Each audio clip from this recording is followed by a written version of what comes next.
Don தொலைக்காட்சி நேயர்களுக்கு என்னுடைய அன்பு கலந்த வணக்கங்கள். மீண்டும் ஒரு கதை வழி அறமொழி நிகழ்ச்சியினூடாக நேயர்களாகி உங்களை சந்திப்பதில் மிக்க மகிழ்ச்சி. ஒரு ஒரு மனிதன், அவருக்கு ஒரு 5 அல்லது 6 வயது இருக்கக்கூடிய ஒரு மகன், ஒரு 6 வயது இருக்கக்கூடிய மகனுடன் அந்த மனிதன் மனைவியுடன் சந்தோஷமாக வாழ்ந்து வரும் பொழுது அந்த மனைவி ஏதோ நோய்வாய்ப்பட்டு இறந்து விடுகின்றார்.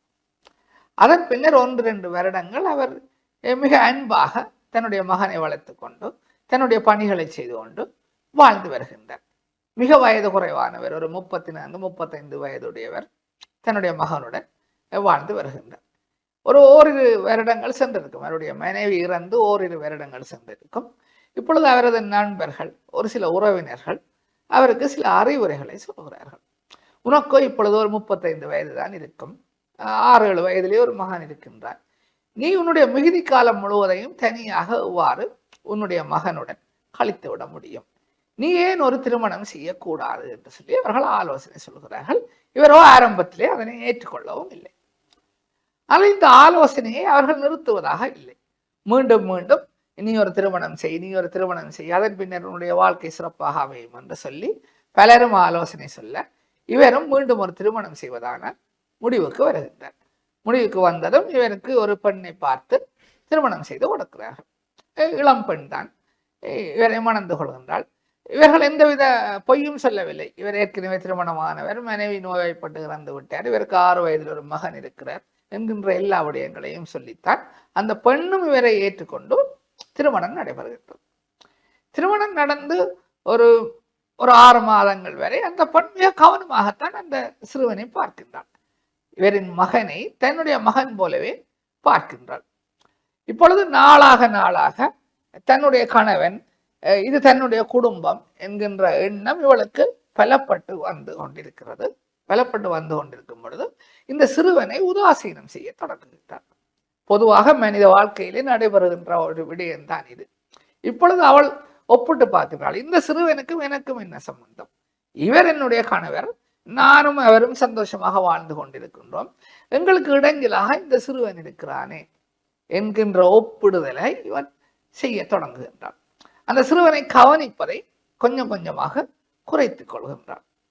இந்த சிறுவனுக்கும் இது புரிந்து விட்டது. தன்னுடைய தாய் இருந்த பொழுது தன்னை மிக கவனமாக பார்த்து கொண்டாள், தன்னை மிக கவனமாக வளர்த்தான். ஆனால் இப்பொழுது சித்தி வீட்டுக்கு வந்ததும் ஆரம்பத்தில் என்னை மிக கவனமாக பார்த்தாலும் நாளாக அவளுக்கு என் மீது அன்பு இல்லாமல் போய்விட்டது, என்னை கவனிப்பதாக இல்லை என்பதை இந்த சிறுவன், 8-9 வயது சிறுவனும் புரிந்து கொண்டான். ஆனால் இந்த விடயத்தை தன்னுடைய தந்தையிடம் சொல்வதற்கும் இவனுக்கு பயமாக இருக்கின்றது. ஒருவேளை சித்தி இன்னும் தன்னை கோபித்துக் கொள்வாளோ என்கின்ற பயத்திலே தந்தையிடம் சொல்வதற்கும் பயமாக இருக்கின்றது. ஆனாலும் அந்த தந்தையும் இந்த விடயங்களை கொஞ்சம் அவதானிக்கத்தான் செய்கின்றார். ஆரம்பத்திலே தன்னுடைய 2வது மனைவி தன்னுடைய பிள்ளையை கவனித்த அளவுக்கு இப்பொழுது கவனிப்பதில்லை என்பதை கொஞ்சம் கவனிக்கவும் தான் செய்கின்றார். ஒரு நாள் தன்னுடைய மகனுடன் தனியாக கதைப்பதற்கு அவருக்கு ஒரு சந்தர்ப்பம் வருகின்றது. சந்தர்ப்பம் வந்ததும் ஒரு 9 வயது பிள்ளையிடம் உன்னுடைய சித்தி நல்லவளா கெட்டவளா என்று கேட்க முடியாது. அவர் நாசூக்காக கேட்கின்றார், உன்னுடைய அம்மாவா உன்னுடைய சித்தியா உனக்கு பிடித்திருக்கின்றது என்று சொல்லி கேட்கின்றார். கேட்டதும் இந்த பையன் கொஞ்ச நேரம் யோசித்து விட்டு சொல்கின்றான், எனக்கு என்னுடைய சித்தியைத்தான் பிடித்திருக்கிறது என்று. தந்தைக்கு ஆச்சரியமா இருக்கின்றது, இவன் ஏன் இவ்வாறு சொல்கின்றான் என்று. நீ ஏன் அவ்வாறு சொல்கின்றாய் என்று சொல்லி கேட்கின்றார். என்னுடைய அம்மா அடிக்கடி பொய் சொல்லுவார், ஆனால் என்னுடைய சித்தியோ பொய் சொல்வதில்லை என்று சொல்லி சொல்கிறான். தந்தைக்கு இப்பொழுது ஆச்சரியம் அதிகரித்து விட்டது. ஏன் அவ்வாறு சொல்கிறாய் என்று கேட்கின்றார். இல்லை, என்னுடைய அம்மா எங்களுடன் இருந்த பொழுது நான் ஏதாவது குழப்படி செய்தால் அல்லது தான் சொல்கின்ற சொல்லை கேட்காவிட்டால் உனக்கு இன்றைக்கு சாப்பாடு கிடைக்காது என்று சொல்லி சொல்லுவார்.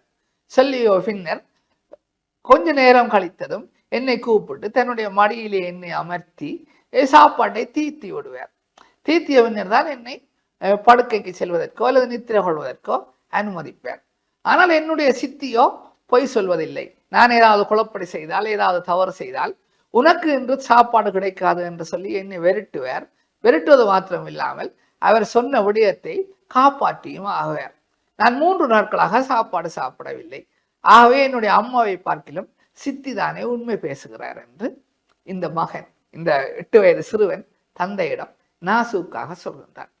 உடனே தந்தை அவனை கட்டி அணைத்து வெளியே அழைத்து சென்று ஒரு நல்ல ஒரு கடையிலே வயிறார உண்பதற்கு சாப்பாடு வேண்டி கொடுத்து விட்டு வீடு நோக்கி வந்து கொண்டிருக்கலாம்.